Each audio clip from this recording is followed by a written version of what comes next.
fantasy books, feelings and whatnot are developed, and it just goes from there, and it's kind of a push and pull between the task and like their purpose of what they're meant to be doing, and they're kind of like evolving emotions and feelings towards these women, and how it changes their perspective on humanity, or whether it changes their perspective on humanity.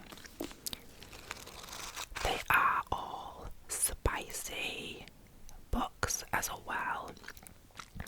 So the first one is Pestilence, and I really enjoyed it. Like I said, what I would say is that this is definitely the worst written book. I think I kind of had to ignore some of the more like juvenile interactions between the two in this book, but once you get through that, the writing does start to improve, and you can definitely see that improvement in writing in the second book, which is War, and this one is a lot thicker than Pestilence, but I enjoyed this one more, even more. So I do think that the writing develops and becomes better throughout the series, and also the plot.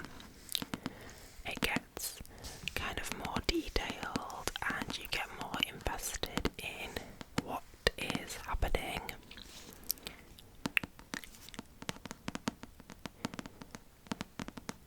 One thing that helped me really fly through this series as well is that all the chapters are super short, like really short, so it didn't feel kind of like a chore to kind of get through one chapter. They were so short that you just kind of wanted to keep going, and I like ate this series up and got through the whole series really, really quickly.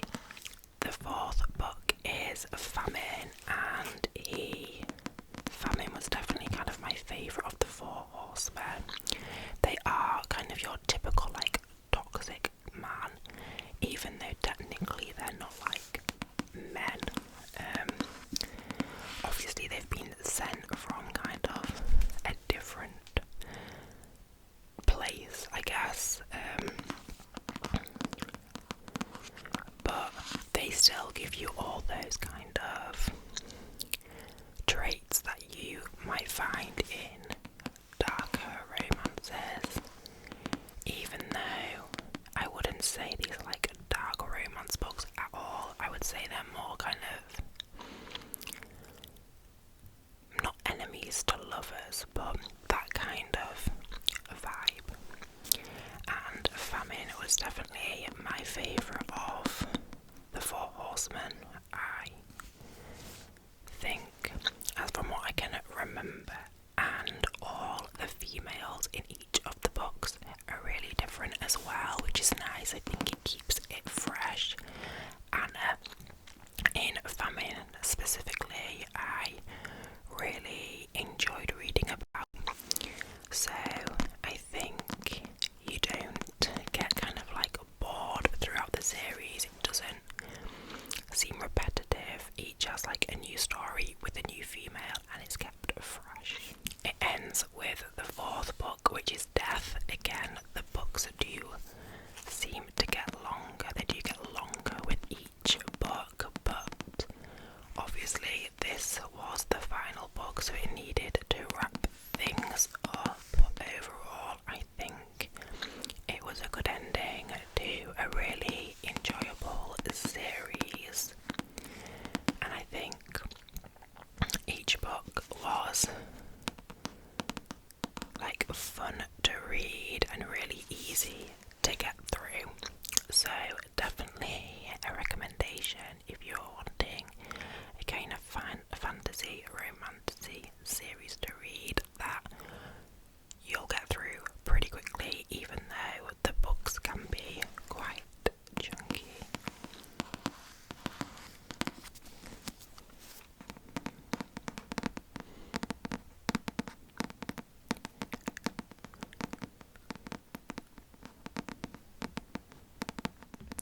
second underrated series that I am going to recommend, and I haven't heard like nobody else speak about these books. I think Hannah Boo ASMR hauled these books, but I haven't seen anyone else kind of like do a review on them or anything, and that is the Glacian Trilogy by Stacey McEwen. First of all, I love the covers so much. I will show you them individually in a second, but it starts with a ledge, and again I read the first two last December, and then I finished the series this year, and it starts with ledge, and it is a series about a world where there is this ledge on the side of a mountain where a group of people live, and quite regularly the Glacians, who are kind of these winged humanoid creatures, come and take one of the people who live there as like a sacrifice. And it follows Dawson, who was born on the ledge, and she is taken from there, but basically needs to work with a Glacian to survive, and it's kind of about whether she can trust this person, and it goes from there. So Ledge is kind of setting that up, and then throughout the other two books that I will show you in a moment, other things are uncovered, secrets are exposed, relationships are developed, and there's lots of like twists and turns. The second book is Chasm, and one thing that I really enjoyed about this trilogy is the found family. I think it has one of the best like found families in any books that I have read. You really start to kind of like develop emotions towards the characters in this book and how they all work together, and that dynamic that they have. And I think that the characters are all really well developed. There is a lot of different characters, which I think keeps it interesting. You're not reading about kind of like the same characters in a big group. They're all diverse, and I just love this cover. They're all diverse and different, and I really, really loved that element of it. It gave me that kind of like emotional attachment to it, so I was very invested in what was going to happen. And again, this one is quite a lot thicker, but the story and the plot really develops in this one as well.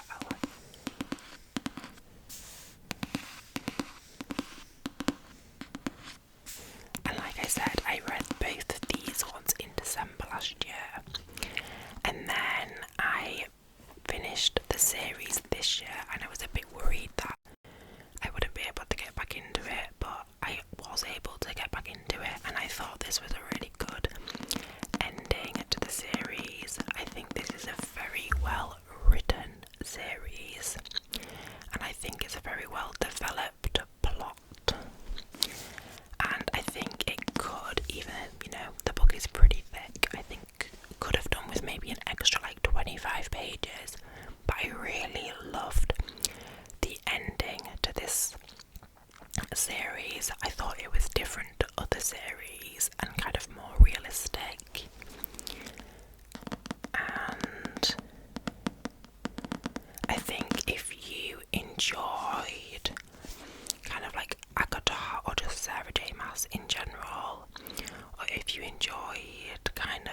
Sin series by Kerry Maniscalco. So this Kerry Maniscalco wrote the Kingdom of the Wicked series, which I personally thought was a bit of a mid-series. It was okay, but that's what all it was to me. It was like okay.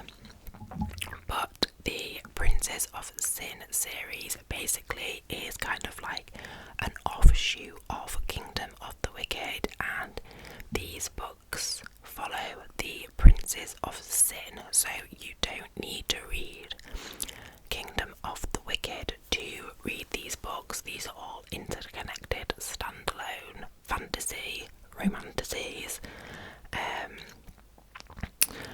But if you do read those, you'll kind of get some like Easter eggs throughout and whatnot. But we have Throne of the Fallen and Throne of Secrets, and I assume there is going to be 7 books altogether because each book follows a different Prince of Sin. And honestly, this has become one of my favourite fantasy worlds. These are just so much better than the Kingdom of the Wicked series. These are definitely adult books, and they do have, you know, spicy scenes throughout. I think the good thing about these books is that they are more plot driven than kind of romance driven, which I really like. I think the romance is good, but it is on a back burner more. So I just remember really enjoying the series, well, the 2 so far that are published, and not being able to put the books down.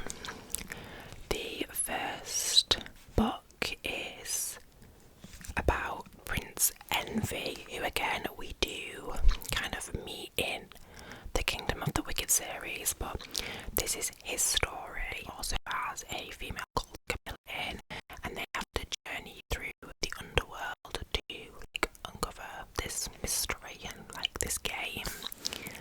And I just thought it was really well written. It was really fun. It kept me reading and like wanting to read it, which is good. Super easy to read as well. Like that's what I love about fantasy books, is when they're easy to read and not too complicated. And even though these are popular books, I don't see that many people talking about them. So even though they're like highly rated, I don't often see people speaking about them as much as I think they should. And then we also have Throne of Secrets, which is the second book, and this is Prince Gluttony. Again, this one is a little bit smaller than the first one, but equally as good. I think Kerry Maniscalco's writing gets better with each book. I have pre-ordered her next one, which I think is out in February. I can't recall the name, but again, we're in the 7 circles. We're in that realm, which I think is really well developed, and I just think they're really good, fun fantasy books and plot driven, which I always think is a good thing. The 4th and final series is a romance series. I think these are marketed as dark romances, but I think they're more kind of toxic romance. They're more like light dark romances. And we have My Dark Romeo, My Dark Desire, and My Dark Prince, and they are by Parker S. Huntington and L.J. Shen. I have yet to read an L.J. Shen book that I didn't enjoy. And I just think these are so fun. They're not they're not too dark. The men in these are the toxic men who basically need a redemption, and they're all kind of wealthy, obviously, guys.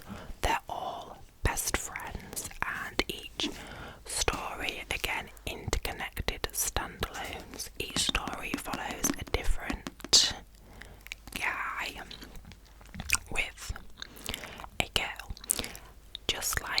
the other books, the writing gets better. Like, with each book, I think My Dark Romeo, I had so much fun, but the writing was juvenile, and some of the things that happened, I was just like, really, like, what the hell is happening? But I think that's what made them good, because I couldn't put them down. I was like, I have to find out what is gonna happen. And I think if you're wanting just like a really fun romance, kind of, you know, not enemies to lovers, but a fun kind of darkish romance, these are the ones to pick up. They're all lightly inspired by different fairy tales. Like, we've got My Dark Romeo, Romeo and Juliet, not really a fairy tale, but then we've got My Dark Desire, which is kind of like a play on Cinderella, because he kind of keeps the girl as like the help around the house.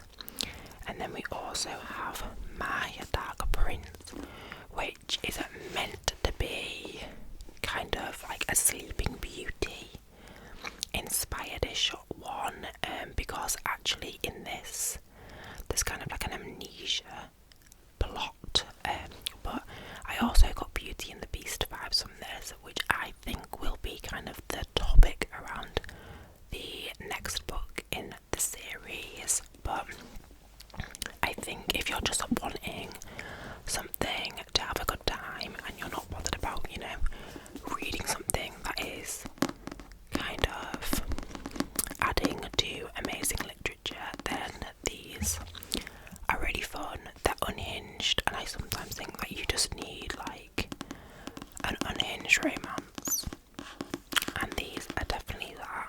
These are definitely, I would say, like one of my favourite romance series. I just had such a good time reading them. They are pretty thick,